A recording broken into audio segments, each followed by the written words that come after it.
Bird Week in digital sketching was quietly instructive. I focused on texture, particularly feathers, and pushed into more exotic subjects. A green and yellow parrot came first. The colour and form felt naturally resolved. The cockatoo, however, shifted unexpectedly, taking on an almost classical Roman quality, unintended but interesting. With the hummingbird, things began to align, gesture, colour and detail working more convincingly. A pair of puffins followed, inducing a sense of relationship and composition.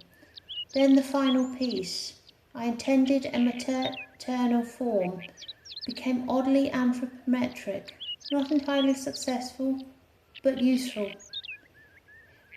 Because progress rarely moves in a straight line, it emerges through small, necessary deviations.